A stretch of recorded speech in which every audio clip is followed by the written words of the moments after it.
Welcome everyone to the 13th of hopefully many Degenesis lore drop videos.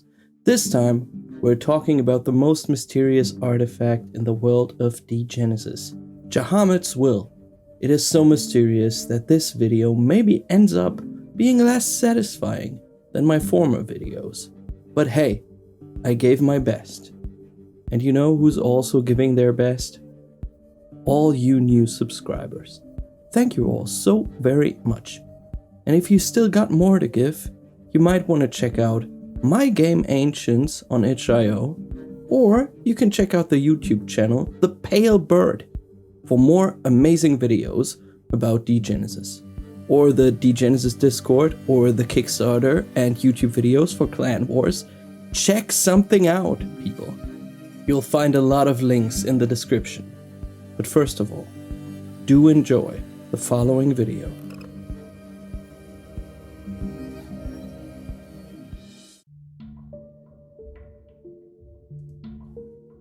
The Jehammed'S are one of the 13 cults in the world of Degenesis.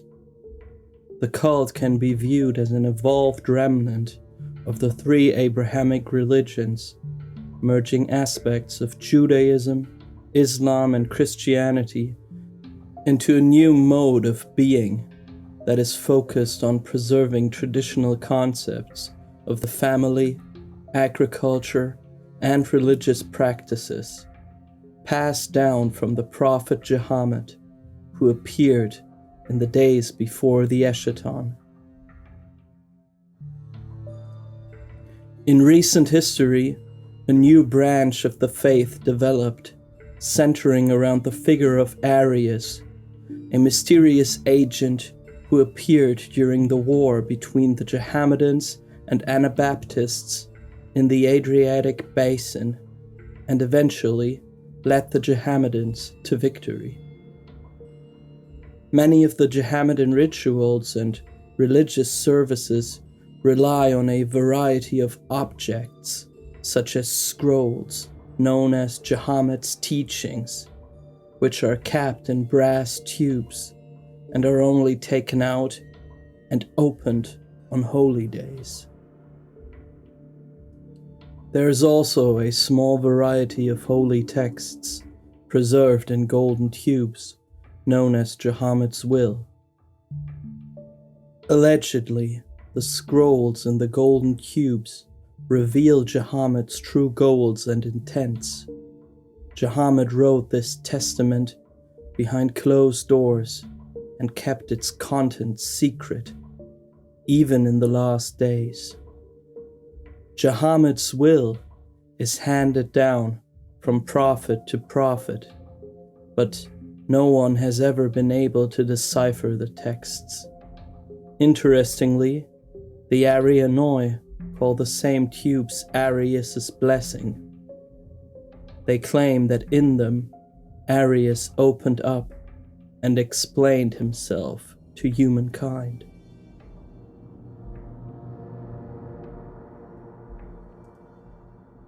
According to an ancient legend of the Ram cult, Jehammed, the last prophet, bestowed a powerful artifact on his disciples before the Eschaton. This object, called Jehammed'S will by the retinue of the prophet, was supposed to guarantee that humans would never search for apotheosis, and that they would never populate the heaven, which only the one true God may inhabit, to whom the last prophet has pledged allegiance to. Jehammed'S will was supposed to be a weapon for the disciples of the last prophet, powerful enough to extract retribution on the pride of those who try to usurp God's throne. Even after the last prophet ceased to walk amongst the Jehammed'S, the artifact would still carry out God's righteous wrath. However, the Eschaton destroyed Jehammed'S will. Over centuries, some parts were recovered, while other parts fell into the hands of foreign powers. These pieces were sold, stolen, buried, and unearthed again. But nobody has managed to reassemble all of the parts and make it whole. It's unclear whether the legend is true, yet we do know that there is an object, or rather a set of objects, that claim the title of Jehammed'S will, and they play a major part in the metaplot of Degenesis.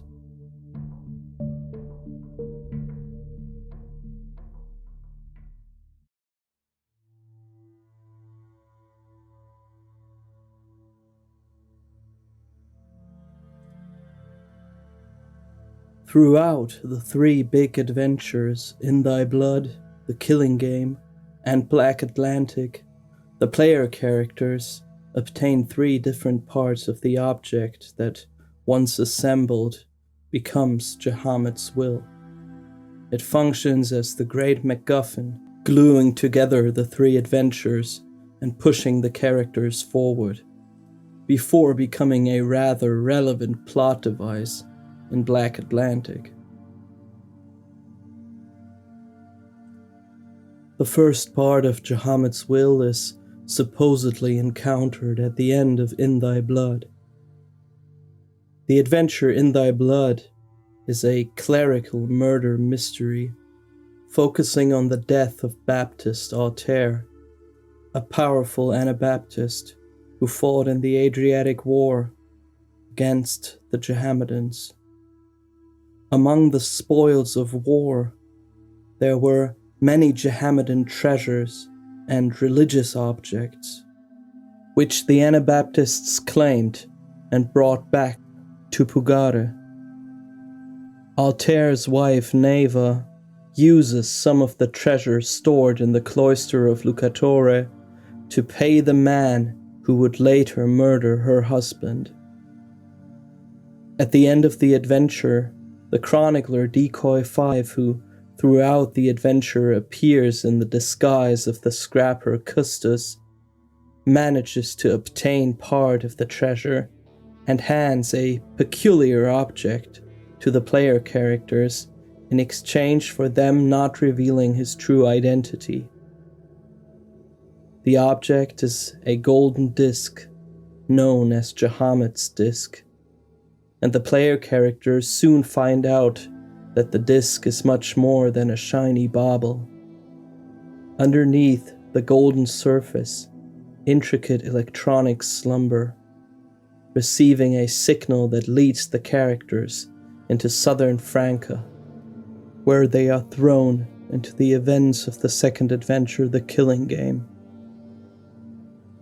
Apart from the fact that the object is receiving a signal, the player characters manage to extract an audio recording from the device. The audio file contains a famous speech by the Prophet Jehammed, which he gave in Mecca before he disappeared in the days before the Eschaton.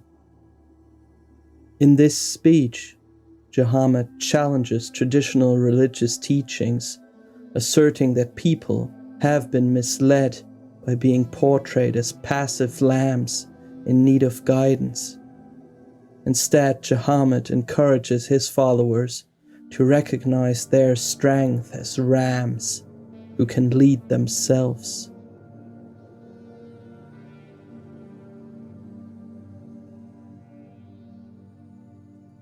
During the events of The Killing Game, the player characters encounter the Jehammed'an Adonai, a friendly and altruistic man who has dedicated his life to helping the people of Saint-Chenil, the poorest part of the city of Toulon, where the adventure is set.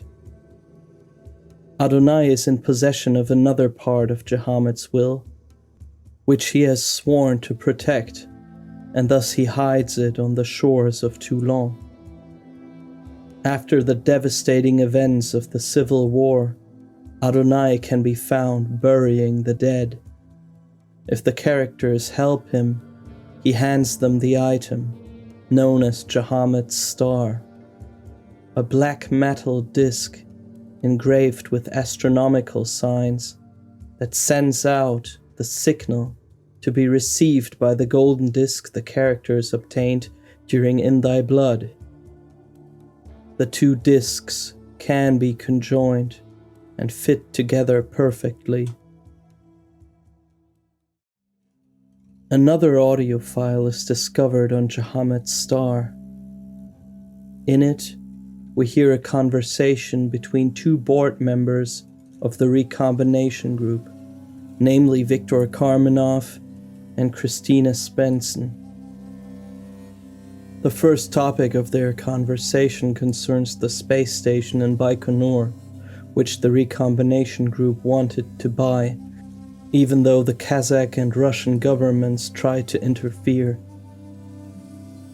The recombination group bought the station to start a project called unsere, which most probably was led by Christina Svensson and was concerned with the creation of space orbiters.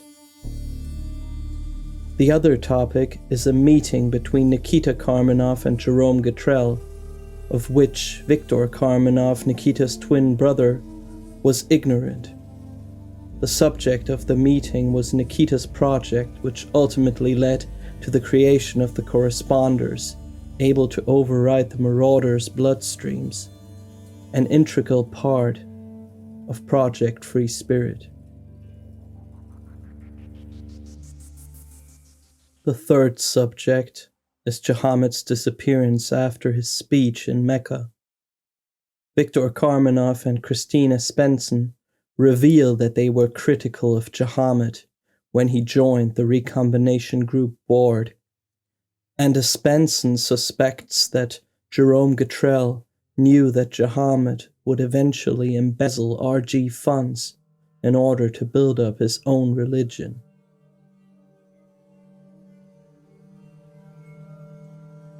The adventure Black Atlantic marks the point in the metaplot where all the parts of Jehammed'S will are assembled and the artifact is put to use in the most destructive manner imaginable. The third part of the artifact is somewhat connected to the free spirit sleeper prophet Helios, who wakes up from his cryogenic bed in France in 2573. This part of Jehammed'S will is known as Jehammed'S spear, and we know that Helios tries to use it during his time in captivity under the marauder Argyre to operate the Thor laser in Bath. This attempt fails though, because the artifact is missing two integral parts. It is unclear whether Helios wakes up with the spear next to him, or whether Argyre already had the spear when Helios was captured. But knowing of the artifact's origin, about which we'll talk later, it is more plausible that the latter is the case and that Argyre somehow gained possession of the artifact before capturing Helios. When Helios is freed by the Halo Arnica and travels to Brest, he still carries the spear and thus managed to flee with it. During the events of Black Atlantic, Helios and his entourage steal the remaining parts of Jehammed'S will, the disc and the star, and use the assembled artifact to take control of the Free Spirit submarine, Black Atlantic. With the help of the artifact, Helios launches two nuclear warheads towards Aquitaine and Bath. After launching this terrible attack, Helios decides to destroy the artifact in order to keep the marauder Argyre from ever getting his hands on it.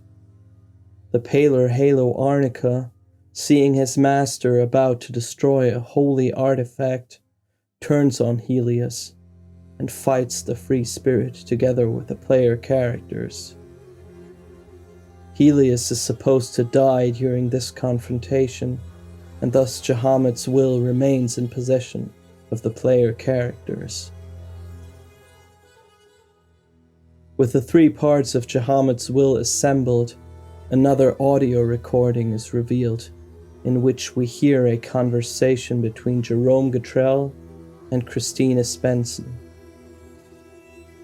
In this 3rd transmission, Gatrell philosophizes about death being humanity's motivation to strive for higher goals.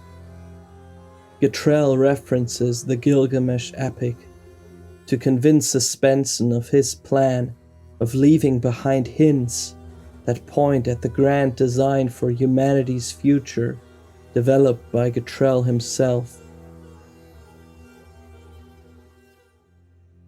So far we have seen that the artifact Jehammed'S will can be seen as a narrative device introducing the metaplot into the adventures of the player characters. In the first 2 adventures, the artifact can be viewed as a MacGuffin, an object of unknown significance that drives the plot forward. Yet in the final iteration of the Jehammed trilogy, its significance for the agents of Project Free Spirit and the Jehammed'S is pointed out more clearly. Its significance to the metaplot, as well as its history, become much clearer though, once we include the Justitian books and the roadmap source books.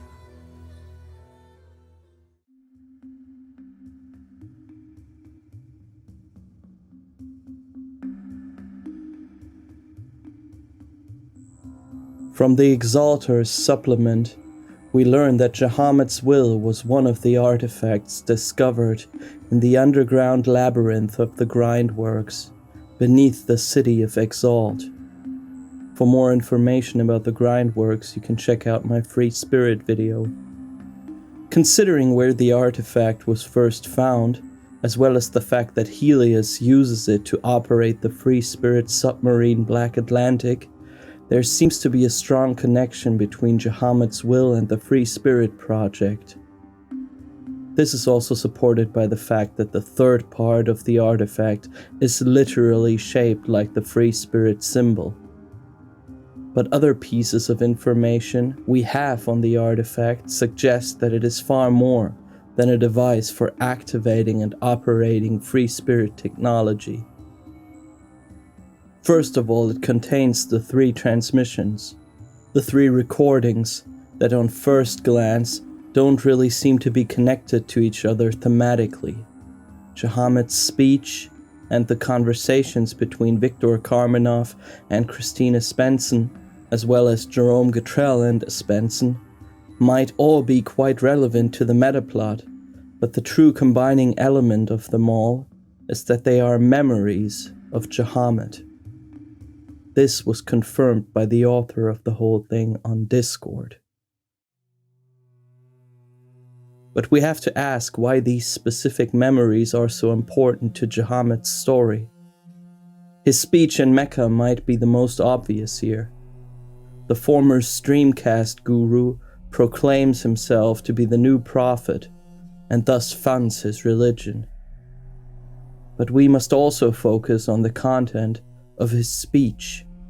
Jehammed proclaims a new dogma and tries to destroy an ideology of obedience. He invokes an image of the ram that people should follow fearlessly.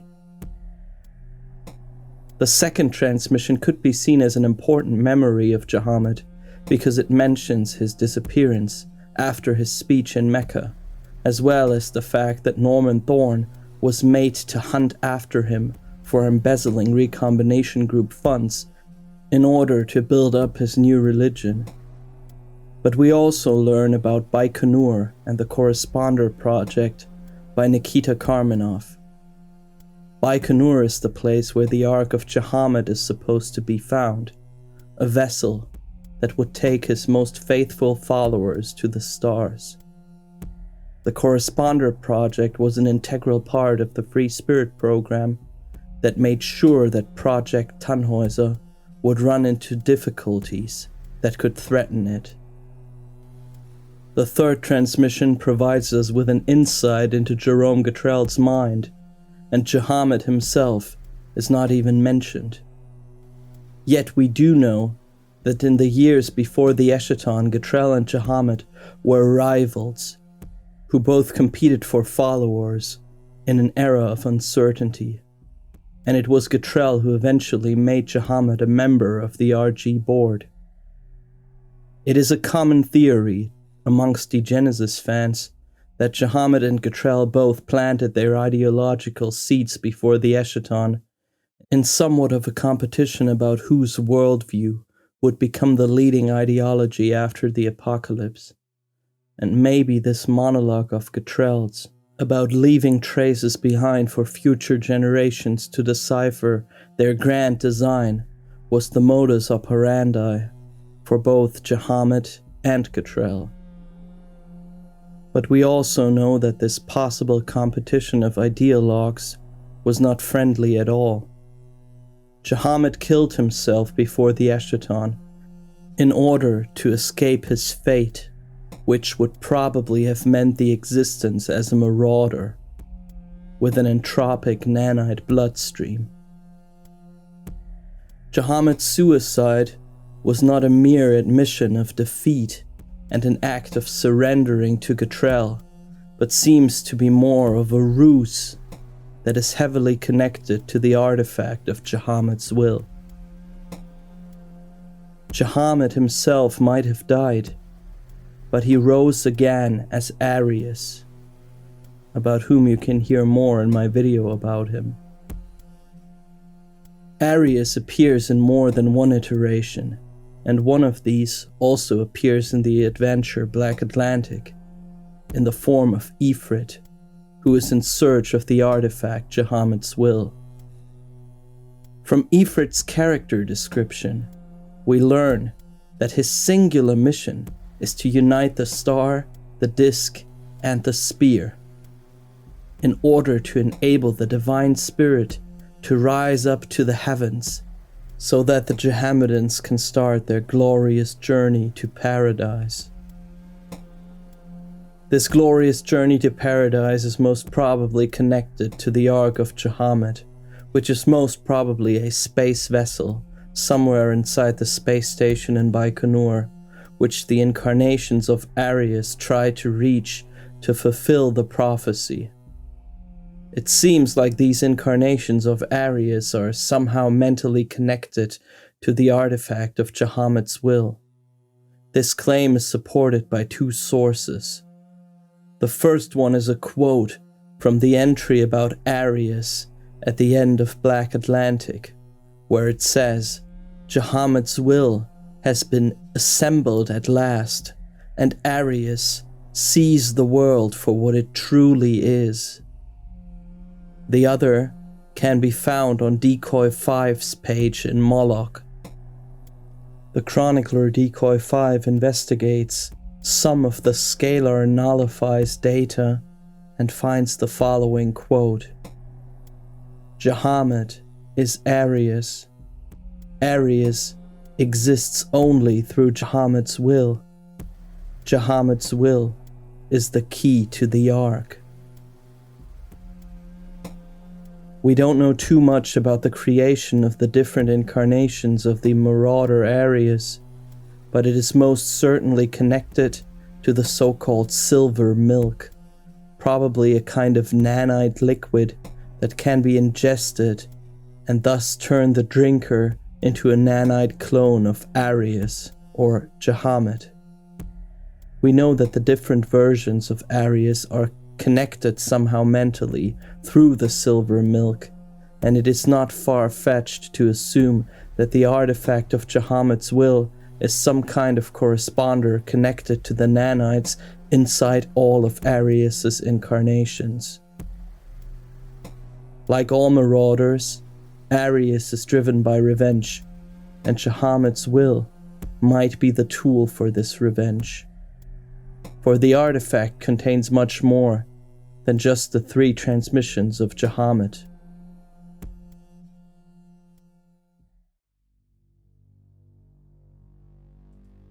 The The star contains the navigational data for the Minerva orbiter. Its exact flight path can be calculated with the help of the spear. The marauder Argyre is most probably in search of the artifact because he wants to shoot down the Minerva orbiter, which probably carries Jerome Gatrell. The artifact also contains the star map that the Jehammed'S intend to use to follow their leader Arius to paradise. On the Agathopoeia picture, we find the Jehammed'N symbol opposite of the symbol for the Minerva orbiter, probably indicating the place that the Jehammed'S try to reach with the Ark. But what they would find there is unknown. However, the greatest wonder buried within the artifact remains yet to be discovered. Jehammed'S will stores the original signature of the 2 to the power of 16 virus. When it was released into the stream, it permutated within seconds.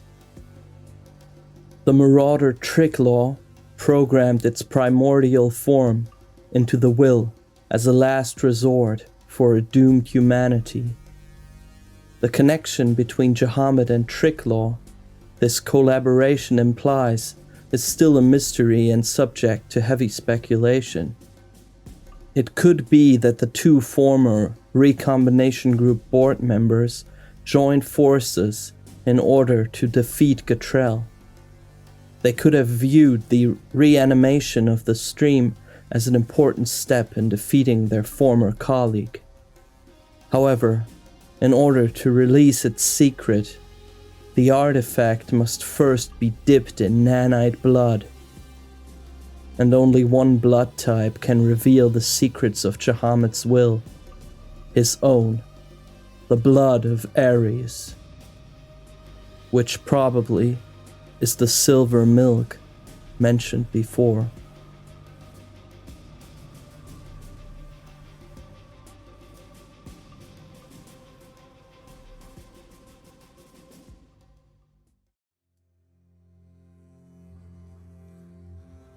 Looking at all the information we have gathered so far, Jehammed'S will can be seen as a giant, artifact-shaped middle finger for Jerome Gatrell, a tool holding together Arius's incarnations, containing vital information for everyone who wants to take revenge on the Recombination Group co-founder, as well as instructions for the Jehammed'S. If this is true, we would still have to ask why and how the artifact ended up in the Grindworks labyrinth, which is a core component of Gatrell's project Free Spirit, and also why the Black Atlantic submarine could be controlled by it. Another question also remains. Jehammed'S will is confirmed to be the key to the very labyrinth of the Grindworks, and thus supposedly plays a larger role in the Free Spirit project. If it is an integral part of Gatrell's Free Spirit program, why does it contain so much information harmful to Gatrell? Even if not all questions can be answered here, it is undoubtedly clear that Jehammed'S will is a powerful artifact sought after by many factions and individuals like the Needles, the Marauder Argyre, and the incarnations of Jehammed or Arius. If you want to hear more about them, I refer you to my other videos about the Needle Tower disaster, Argyre, and Arius.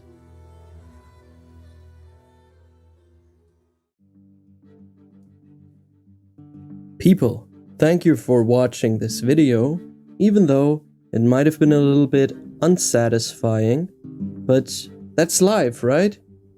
And maybe some of you can help me this time in the comments. So here's my big question: why is Jehammed'S will such an integral part of Free Spirit? what's going on there? Please help me. And please, do check out all the cool stuff that I put in the description of this video, like My Game Ancients, like the Pale Bird YouTube channel, and Clan Wars, and the Discord server. And then, people, I hope you're having a great end of the year times, Christmas, whatever, and maybe you'll hear from me one last time this year, but maybe not. But I hope you have a great one.